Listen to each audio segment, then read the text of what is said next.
Hello दोस्तों, welcome to success रथ। मैं गौरव कुमार स्वागत करता हूं आपके अपने परिवार सक्सेस रथ पर। ये प्रतिशत पर आधारित जो प्रश्न होते हैं आपको अधिकांश परीक्षाओं में देखने को मिलते हैं, तो सभी प्रतियोगी परीक्षाओं को ध्यान में रखकर ये वीडियो बनाया गया है। इस प्रकार के प्रश्न आपको परीक्षा में अगर देखने को मिलते हैं तो उनको एक सुपर ट्रिक के माध्यम से आप कैसे सोल्व कर सकते हैं सेकंडों में। तो मैथ की बेस्ट ट्रिक से इन प्रश्नों को कैसे हल करेंगे इस वीडियो में मैं आपको बताऊंगा। तो सुपर ट्रिक आपके लिए, जुड़ जाइए मेरे साथ।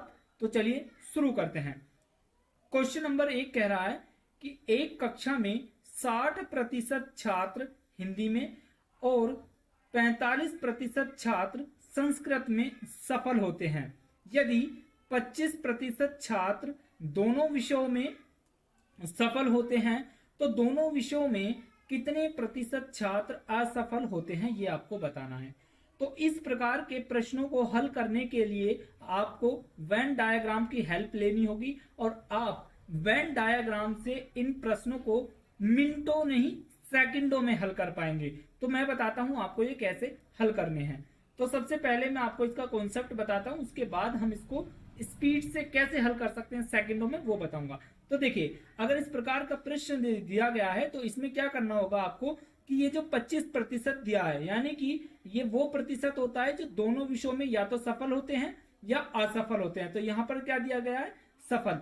अब इनको देखिए, ये क्या दिया हुआ है? सफल। अगर यहाँ असफल दिया हुआ होता तो इनको क्या करना होता? हमें सफल करना होता, क्योंकि हमें जो दोनों विषयों में सफल या असफल है उसको बेस बनाकर चलना है। तो संस्कृत में भी क्या है? सफल। तो हमें कुछ करने की जरूरत नहीं है, सीधा वैल्यू पुट करनी है। तो देखिए, मान लीजिए ये कॉलम है हिंदी का और ये है संस्कृत का, ठीक है। तो दोनों विषयों में कितने प्रतिशत हैं? 25% दोनों विषयों में पास होते हैं, ठीक है, सफल होते हैं। जबकि 60% हिंदी में है। अब देखिए, जब 25% ये है और 60% हिंदी में टोटल है तो ये कितना प्रतिशत रहेगा? 35%। अब देखिए, ये 35% क्यों लिया? क्योंकि हमें हिंदी में कितने टोटल सफल करनी है? 60। तो देखिए, अगर हम इस घेरे की बात करते हैं, ये जो घेरा है हमारा, इसकी टोटल की बात करते हैं तो ये 25 प्लस 35 कितना हो जाएगा? 60। यानी कि ये हमारा क्लियर हो गया। अब बात करते हैं हम संस्कृत की। तो संस्कृत में कितने प्रतिशत छात्र हैं? 45% छात्र सफल हुए हैं। अगर 25 ये है तो ये कितने होगा? 20%। अब इसको आप टोटल कीजिए। अगर आप इसको टोटल करेंगे तो ये कितना हो जाएगा?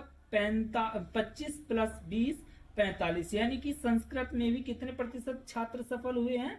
45% अकॉर्डिंग टू क्वेश्चन। अब देखिए, अब क्या करना है आपको? अब ये टोटल जो हो गई, ये कौन से हो गए?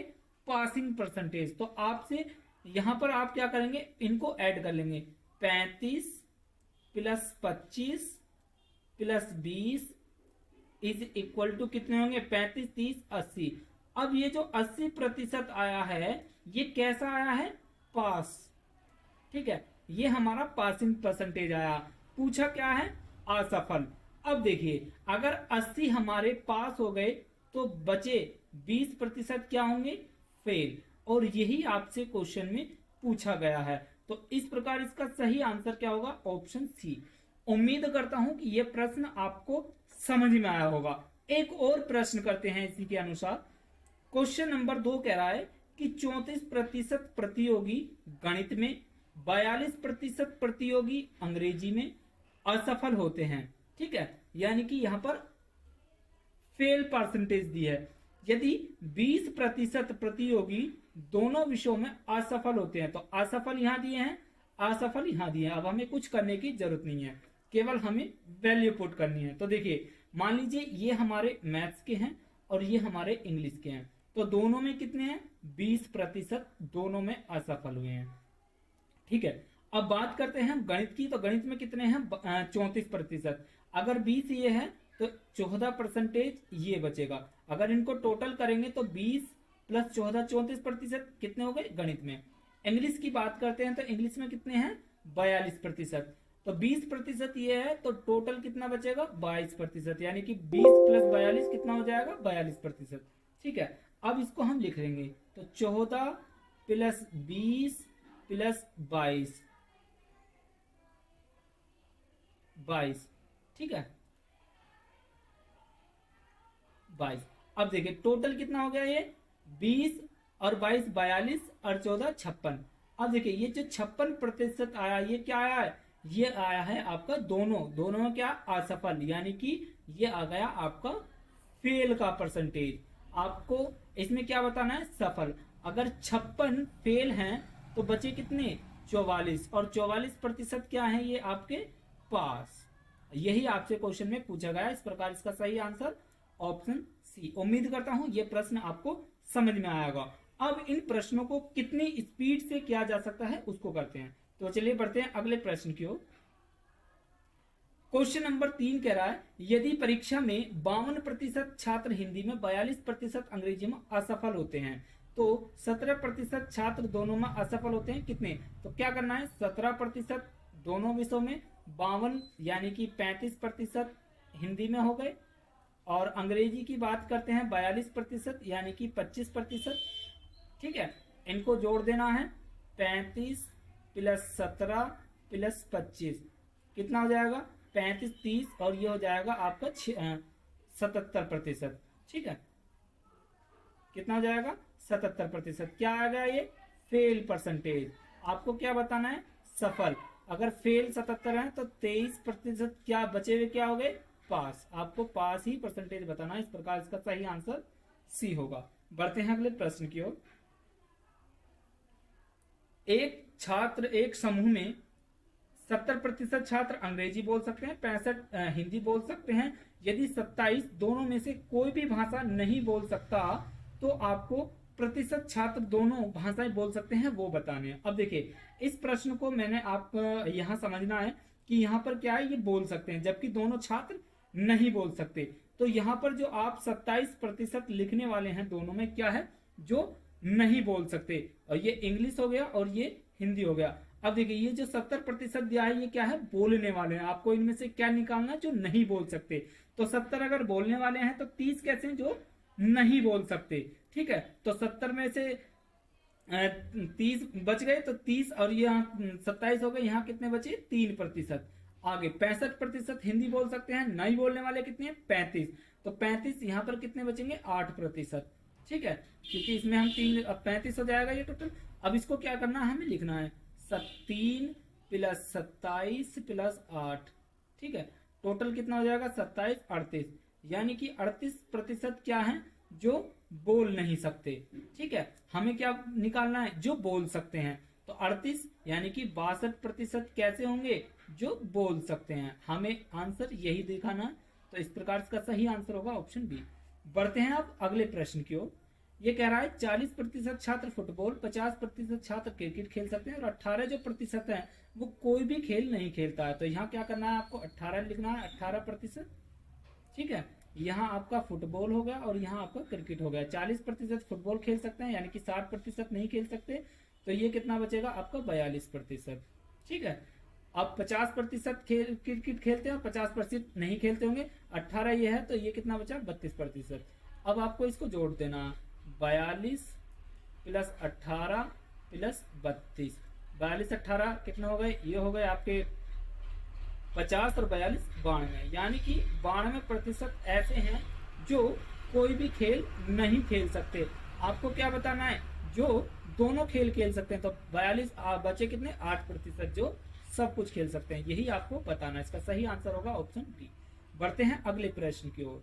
ये कह रहा है एक परीक्षा में 70% प्रतियोगी अंग्रेजी में, 80% प्रतियोगी गणित में, और 10% प्रतियोगी दोनों विषयों में असफल होते हैं। ठीक है, यहाँ पर सफल दिया है और यहाँ असफल दिया है, समझने वाली बात है। तो असफल कितने दिया, 10%, किसमें, दोनों में। ठीक है, यहाँ इंग्लिश हो गया और यहाँ मैथ हो गया। अगर 70% अंग्रेजी में सफल होते हैं तो 30% कैसे होंगे, जो किसी में अंग्रेजी में नहीं होंगे। अच्छा, उसके बाद 80% प्रतियोगी गणित में सफल हुए हैं, तो 20% जो नहीं सफल होंगे। तो यहाँ पर ये 10%, या 10 10 20, इसको जोड़ देना है, इसको जोड़ देना है कितना, 20 + 10 + 10 कितना हो जाएगा, 40%। ठीक है, यानी कि 40% क्या हो जाएंगे, 40% हो जाएंगे ये आपके फेल। आप अब इसमें पासिंग कितना हो जाएगा आपका, 60%। ठीक है, ये हो जाएंगे पास। लेकिन ये क्या है 144 दोनों में सफल होते हैं। ठीक है, यानी कि जो 144 की वैल्यू दी है वो 60 के बराबर दी है और आपको टोटल पूछा है। तो 0 से 0, 6 से इसे काटेंगे, 6 दूनी 12 और 6 चौक 24 और 0, यानी कि 240 इसका सही आंसर होगा, यानी कि ऑप्शन सी इसका राइट आंसर होगा। अब बढ़ते हैं अगले प्रश्न की ओर। ये कह रहा है 70% प्रतियोगी अंग्रेजी में और 80% गणित में सफल होते हैं। 10% जो है दोनों विषयों में असफल हो जाते हैं। यदि 84 दोनों विषयों में सफल होते हैं तो कितने प्रतियोगी थे आपको बताना है। ठीक है, तो 10% क्या है दोनों में असफल होते हैं। ठीक है, अंग्रेजी और गणित। 70% प्रतियोगी ये सफल होते हैं तो 30% फेल हो गए। ठीक है, यानी कि ये 20% बचा। 80% तो 20%, ये भी 10% बचा। इसे जोड़ देंगे तो ये क्या हो जाएगा, ये फेल जो परसेंटेज है आपकी आ जाएगी कितनी, 20 और 20 40%। ठीक है, और पासिंग परसेंटेज क्या आ जाएगी आपकी, वो आ जाएगी 60%। आपको क्या दिया है, दोनों विषयों में सफल कितने में 84, यानी कि जो 84 की वैल्यू दी है 60 की 24 और ये आपको 100 की वैल्यू निकालनी है। 0 से 0 काट देंगे, 6 एकम 6 और 6 एकम 6, 6 चौक 24 और 0 यानी कि 40, 140। तो इसका सही आंसर होगा ऑप्शन सी। ठीक है, चलिए अब बढ़ते हैं अगले प्रश्न की ओर। एक गांव में 60 परिवारों के पास गाय है। ठीक है, 30 परिवारों के पास भैंस है और 15 परिवारों के पास दोनों हैं। ठीक है, यानी कि गाय है, भैंस है। ठीक है, एक भैंस है और 15 परिवारों के पास गाय और भैंस दोनों है। तो कुल परिवारों की संख्या यदि 96 है तो कितने परिवारों के पास एक भी गाय और भैंस नहीं है, आपको ये बताना है। तो देखिए दोनों परिवारों के पास कितनी है, 15%। ठीक है, और 60% परिवारों के पास क्या है, यहाँ लिख देंगे काव और यहाँ लिख देंगे बफेलो। ठीक है, तो 60% के पास क्या है, गाय, यानी कि 15 ये है तो ये कितना बचाएगा, 45% के पास क्या है, गाय।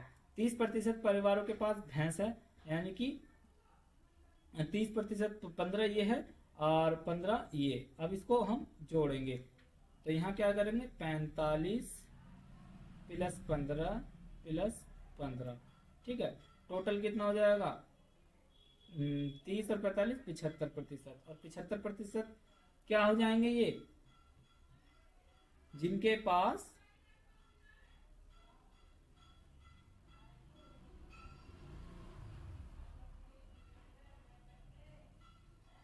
पास दोनों चीजें, हाँ।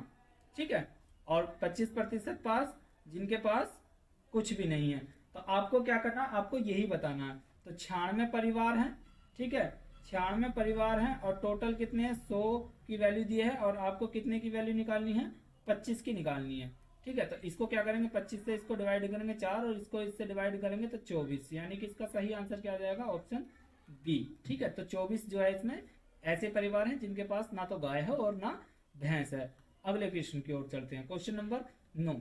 एक परीक्षा में 80% छात्र अंग्रेजी में और 85% छात्र जो हैं गणित में सफल होते हैं। 75% लड़के दोनों विषयों में सफल होते हैं, सफल ही दिया है। ठीक है, यदि 45 लड़के दोनों विषयों में असफल रहे हों तो कुल परीक्षा में कुल कितने हैं, तो आपको क्या करना है, दोनों विषयों में कितने हैं, 75 क्या है, सफल। ठीक है, 80 लड़के किसमें है, अंग्रेजी में सफल हैं, तो ये कितना बचे, 5। ठीक है, अगर 85 इसमें है तो ये कितने बचे, 10। अब इसको जोड़ देते हैं, 5 प्लस 75 प्लस 10 कितना हो जाएगा, 80 और ये 90। अब 90% क्या है, ये वो आए हैं पासिंग। ठीक है, अच्छा फेल कितना है, 10%। ठीक है, ये कितना फेल, आपको क्या दिया है, असफल रहे हैं कितने, 45, और ये 45 कितने, 10 की, आपको कितने की, 100 की वैल्यू निकालनी है। ठीक है, 0 से 0 कट जाएगी और इसकी इसमें मल्टीप्लाई कर देंगे तो ये हो जाएगा 450। तो उम्मीद करता हूं कि ये प्रश्न आपको समझ में आए होंगे।